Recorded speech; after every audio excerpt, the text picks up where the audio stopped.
The round one fixture list has dropped and it will come out in its entirety by the end of this week, which is really exciting for 2026. It means the Rugby League season for 2025 is completely over. Pacific Cup done, Rugby League Ashes done, NRL done. Everything has been completed. And now we look towards next year. Hey guys, how you going? So I'm BKR Sport. It's going to be a big round one because they actually have got some really solid matchups here that make a lot of sense. And I believe I did see something. I could be wrong here. Please let me know in the comment section if I am incorrect. But I believe they might have done like AI or whatnot to actually decide the draw this year. And it does make sense in a lot of ways. We start off with Las Vegas, and this is probably the most questionable of the lot, I would say. Everything else has a little bit of something about it, but I guess just one of the two matchups, but you can make a positive out of it. Now, we have seen so many teams go to Las Vegas already. We've already seen the Broncos, who have now won the premiership. They've already played there, so we can't send them. This deal is until 2027, so we do need to send every single team over, which was a part of the deal. We have seen some big teams go over. The Panthers have already been, the Roosters and Manly and the Rabbitohs and so many of these big-time teams where now we're kind of getting to the back end. The only kind of big team, I guess, that hasn't gone over yet would be the Melbourne Storm, because the only teams that are left for Vegas are the Gold Coast Titans, the Redcliffe Dolphins, the Parramatta Eels, the Melbourne Storm, and the West Tigers. And then we've obviously got the Perth Bears coming in 2027. So there's a potential they set off there, but surely they don't start the Perth Bears off in Vegas. But out of these five teams, maybe you're going to see, as we'll talk about today, the Storm versus the Eels as a pretty much bolter for round one next year over there in Vegas. Well, not next year, in 2027 in Vegas. And then you just have to decide between the Dolphins, the Titans, and the Eels who plays each other. Or you could potentially add in the Perth Bears because it does go another year until 2028. I'm pretty certain is the final year of this current structure that Las Vegas does have to offer. So unfortunately, look, you are getting to a point where it is a lot stickier to create these real hype matchups. And I do think Dragons Bulldogs is a pretty decent one. Overall, Vegas will be brought down because of the notion of this Knights versus the Cowboys game. But the Dragons versus Bulldogs does have a lot about it. There is a rivalry there. There has been some heated matchups between the two in recent years. The Bulldogs have really broken onto the scene and finished top four this year and were able to not do anything in the finals, but they had a successful season. Whilst the Dragons, they are a really weird team. I felt like it was so strange that they finished in third last this year. Even though I can see, I guess, why, it just didn't feel normal. Considering what we saw from the season, they can be so hot at times, but they can also be so not at times. And I don't know, I just expect them to be more around that top eight. I guess they did have a chance at making the top eight late in the year. No, they didn't. It wasn't a chance, but there was like a little bit of talk about it, and then they just lost every game from there on out and just fell apart completely. And as I said in the final game when we were doing our live stream, I said there's no way they win this because you can clearly see they've checked out. They checked out weeks and weeks in advance, to be completely honest with you. But I do think that the Dragons have some potential to create a good, strong start to the season and to set a platform for at least being a competitive team. I still think they're going to be very much up and down in a lot of ways because they still haven't sorted out their halves situation, and that is what's letting them down the most, in my opinion. But I do really like this matchup, the Dragons versus the Bulldogs, and I just think that it's been partnered with such a game that people are going to criticise that will bring it down itself. But I think you really should be excited for Dragons versus Bulldogs. There's plenty of storylines that can come from that game. The Knights versus the Cowboys. Obviously, the Knights, the current wooden spooners. The Cowboys, they give up a ridiculous amount of points, but they're a high attacking team. Knights have gone through some changes in regards to their coach. Now they've got Justin Holbrook, who we know from his Titans days, where he got some things going on the attack, but defensively and also comeback-wise. And they've also lost their defensive assistant coach to the Gold Coast Titans, the Newcastle Knights have. So I really don't know how to read the Knights. They do bring in Dylan Brown, though, which is going to be massive. I don't know whether he's going to play the 7 or the 6. I'm really heavily a believer that he is at 6 and not a 7 from his days at Parramatta when Moses was out and he went to the 7. I just didn't think ultimately it was the right play for him there. I don't think he is that leadership role 7, but his form in the Pacific Cup, in the 6, mind you, has been fantastic. His form in the Pacific Cup in the 6 has been spectacular. And as I always say, before anyone comes and says, well, the 7 and the 6 is basically the same position. Well, I don't really believe that. I think the 7 is very much a stabilizer and really setting the platform for the field and being the decisive maker, whilst the 6 is more of the floater, the energy, the creative spark that really floats in behind that number number 7. So that's how I see those two positions. And I just don't see, this is getting into a whole Newcastle Knights discussion here. But the point is that I think that Dylan Brown is going to be a huge inclusion, dependent, very heavily dependent on which position they do actually play him in. So at least there's a question there that you want to watch and see what Dylan Brown does. And you want to see if the Newcastle Knights are as poor as what they were in 2025. Whilst the Cowboys, they've got a significant amount of questions themselves in regards to what they're doing. They're in a bit of a plateau right now. They're a little bit stagnant. Yes, they've got that high energy attack, but they've also got absolutely no defense. And sometimes the attack doesn't get flowing, and then with the no defense, they just get absolutely slapped up. And that's why you just don't know where to read them. You don't know how to read them. They are obviously more often poor than great, but they do have such significant sparking behind. I do think that I guess they need to really figure out what's happening alongside Tommy Dearden, and I think they need a bit of a refresher. And I don't believe in Todd Payton as much as maybe other people do. I do think that Todd Payton and his selections are a bit strange, but I guess this could be an entertaining game on the battle of what do we know? We don't know jack. We don't know anything about these teams. They have been having a really poor time of late, but when it comes to 2026, maybe it's a fresh start. And I guess with the team that there is going to be a winner from it, maybe that sets a platform for their season to not be as bad and they get a bit of momentum from it and they fire up because I really don't know. I'm not too sure. I'm just trying to look for reasons of why to really care about that Knights versus Cowboys game. And I think a big point of that as well is when they did play each other at the end of 2025, I think maybe around 22, 21, something like that, the amount of errors in the game were just absolutely diabolical. You know, the Cowboys, they had 23 errors in the game and still won the game like 38-4, mind you, which tells you how poor the Knights would have had to have played, because the average amount of errors in a game is usually about 15 to 17 on the bad side, as in like the really poor teams are averaging 15 to 17. You're trying to look for around that 10 and under mark, but 15 to 17 is where the really bad teams usually sit, which is normally where the Knights and the Cowboys do normally sit. But the Cowboys were able to get to 38 points and still have 23 errors. So it wasn't the greatest brand of footy, and ultimately Vegas is about showing off the NRL and providing a great brand of footy for people to get behind, because it has been growing. I know there's criticism for Vegas, but it has been growing. We're never going to compete with the NFL, the NBA, the NHL, and the MLB, but that's not the point of it. But it is growing. And I can see in my analytics and my viewership here on BKR Sport, there was a lot more Americans actually getting behind the league this year. So if that's my analytics as just some small-time content creator, well, I can only imagine what the NRL itself is seeing. So I'm telling you that there is absolutely growth here. So that's Vegas. Dragons versus Bulldogs, I do think, is an exciting matchup. Knights versus Cowboys, we're just going to try and think of reasons to really make it exciting, because right now it isn't. But maybe Dylan Brown does improve the Knights. It'll be interesting to see how that all pans out. Then we go to the Thursday night matchup, which is the Storm versus the Eels in Melbourne. Storm haven't lost a round one game, I think, since 2001, I think it was, or 2000. They have this amazing round one record. And you'd hate to be Parramatta fans looking at this and seeing that you're kind of now a traditional rivalry matchup in round one for the Melbourne Storm. It's like the NRL have really put this out there. But I do find this really interesting because the Eels, with a fully healthy team, were really strong towards the back of 2025. If they had a fully fit Mitchell Moses in their team, they probably would have actually bounced the Roosters out of the top 8. I actually think they would have been in the top 8 with a fully fit, fully healthy team, and Jason Riles seems to be getting them going. So this is actually a really exciting matchup, and I do think this sets the platform for next year as well, where you will see the Storm versus the Eels at Vegas, because those two teams have not played yet. So I do think this is also setting that platform and that tradition. They can bring that over there and then just decide between the Dolphins, the Tigers, the Titans, and then I guess the Perth Bears as well. So it is a really big time matchup there. The Storm bouncing back from 2 straight grand final losses. Like, that's a ridiculous statement to be had. Surely they're even more hungry now. If they went and got into 3 grand finals and lost again, that'd be brutal. But look, Storm have a lot to prove. They are at home. It is that record intact. I do not see them losing, but I feel like the Eels will be a very tricky opponent. So I love that matchup in Melbourne on the Thursday night.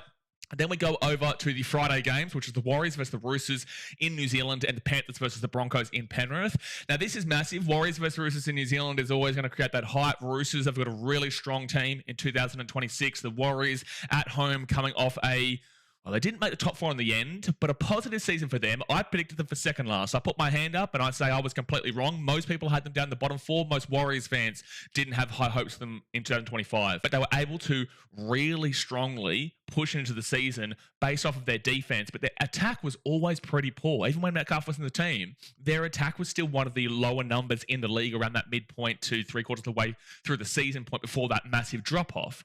So they really need to improve on their attack going into 2026. Their defense is actually really solid. It fell off a cliff at the back end of the year. Their defense on its purity is actually really, really solid. So the Warriors have a lot to build on.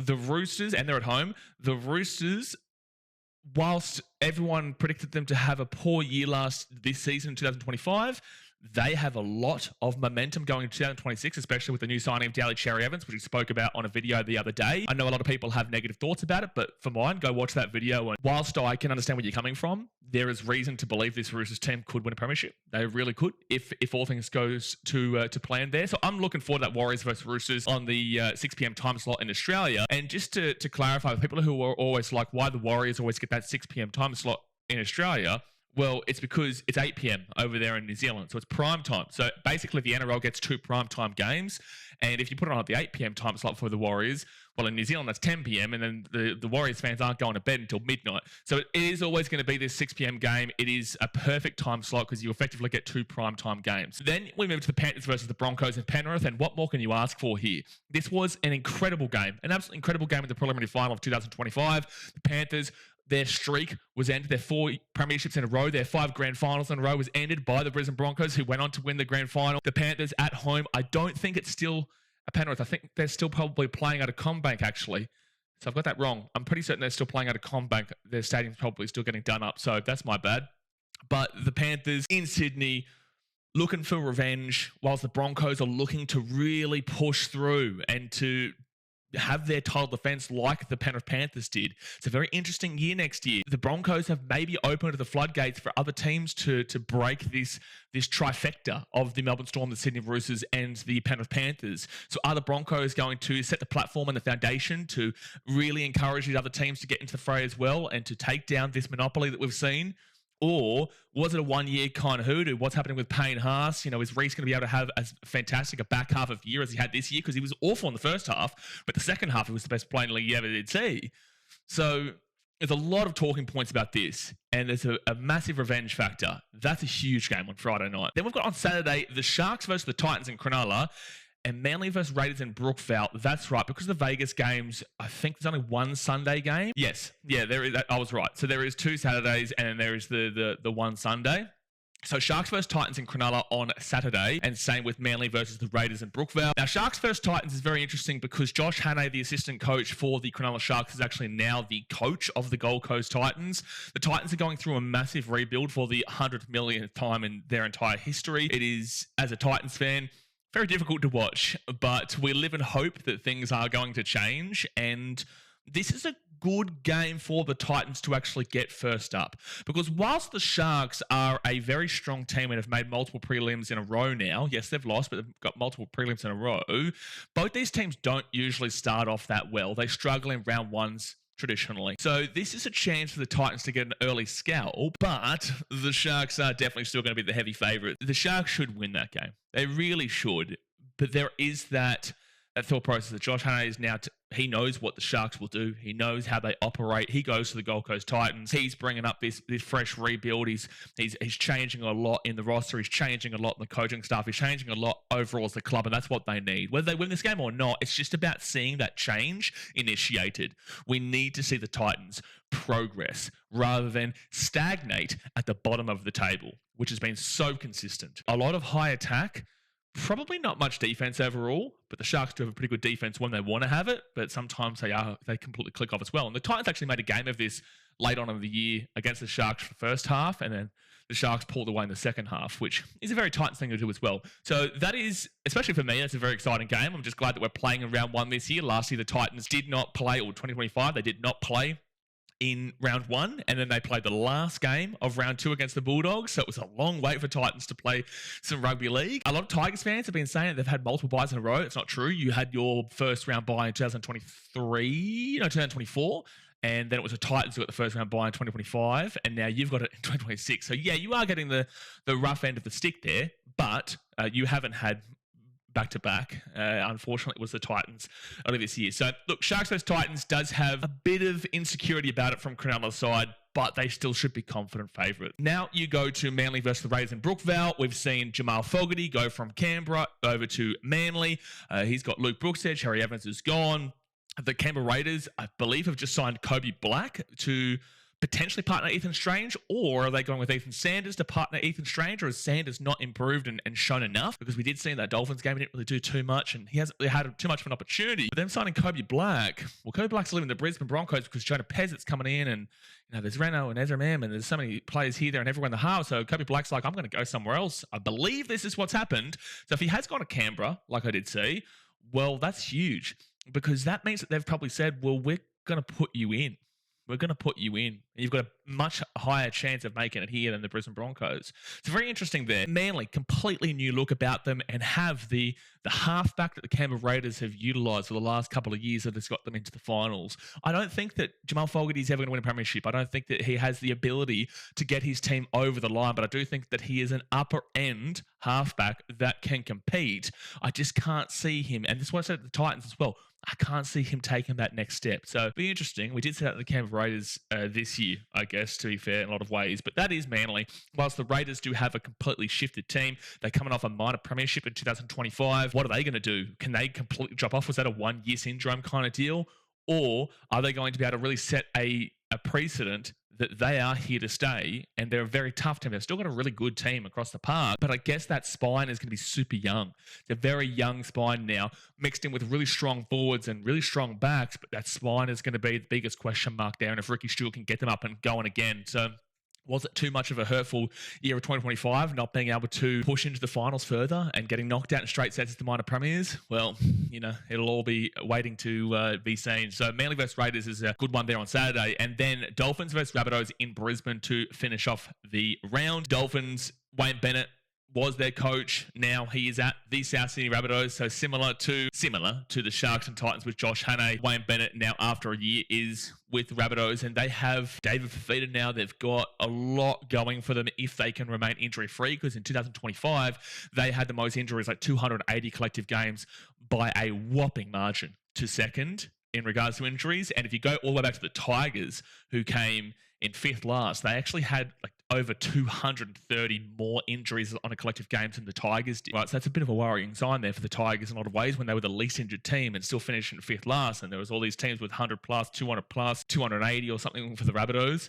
But anyway, that's a conversation with the Tigers. Point is that I really do like the Rabbitohs. They've got high energy. They're very creative. They've got a lot of spark, but the injuries is the biggest concern, because this has been a common theme with this club for a while now. If anyone's going to get them done and get them over the line, it's going to be Wayne Bennett. But those injuries have just hurt them so much in recent years. It really has. And last year specifically, I think that team is a genuine competitive team, fully healthy. But I guess you would look in towards the halves to question that. Cody Walker, who is their halfback now? Actually, who is their halfback now? Why can I not even think of it? Okay, let's go back to this Roosters game to see who was there. Well, it's not Ashton Ward, is it? Oh, it was Jamie Humphries. That's right, Jamie Humphries. So Jamie Humphries and Cody Walker's getting on now. And he was on the bench in that last game too, and they've got Ashton Ward there. The biggest question mark for the Rabbitohs is going to be their halves, because that's probably the weakest area on the field, but they do have a strong team there to really push forward. I guess Latrell potentially 5'8". Well, no, he's going to go into the centres. That's your biggest worry, Rabbitohs. That's your biggest worry overall, is definitely your halves. So yeah, the Rabbitohs, they've got a lot of excitement going into 2026. It's just that half situation that probably is the biggest worry. And the Dolphins, I don't know what to expect from the Dolphins. They had a really poor start in the first 4 or 5 games. The Titans, as per usual, played them into form, and then they went on a huge run. They were scoring 50 points for fun at one stage, and then their defense just fell off an absolute cliff towards the back end of the season. Like an absolute cliff. I've never seen the likes of it. I've never seen the likes of how much their defense fell off the back of a cliff. It was underrated stuff. They still had high attack, but they were scoring 28 points and losing. They won 36-30 over the Titans, who came second last and were in last at the time. How are you giving up 30 points to that Titans team? It was ridiculous what happened to them in 2025. So Dolphins versus Rabbitohs doesn't have that Wayne Bennett matchup feel.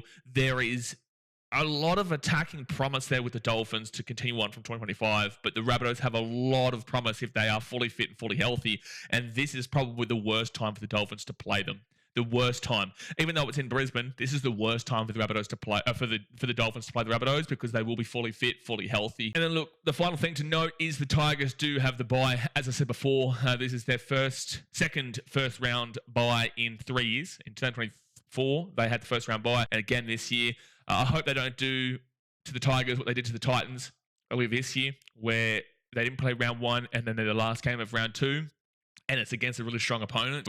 That wasn't fun. We waited all that time just to watch the Titans get absolutely slapped. So I hope the Tigers don't have that. I feel like the Tigers would have definitely preferred to play round 1 to just start off with very strong, whoever they would have played. But look, I think because the Knights and the Cowboys have both gone over to Vegas, I feel like it might have been one of the Knights or Cowboys who got that first round bye. I think Tigers would have played either the Cowboys, a little bit of the something there in recent years, or the Tigers would have played the Knights. So I feel like the only reason you're getting the bye this round is because the other matchups all make a lot more sense than Tigers versus whoever. Knights versus Cowboys are probably the only 2 teams there that I could have seen them putting the Tigers up against in round 1 with all these matchups here. So you're just a little bit unfortunate it's their turn for Vegas. But overall, guys, that's the draw for round 1. When the full draw comes out, we'll talk a lot more about that. For the time being, I appreciate you for tuning in. Obviously, hit that like button and subscribe if you're new around here. Comment your thoughts about your round 1 matchup, who you think comes out looking the better of it. Are you excited about Vegas? What are your thoughts in regards to that? Do comment it below, but I appreciate you, and I will see you guys next time. Thanks for watching. Catch you later. See ya.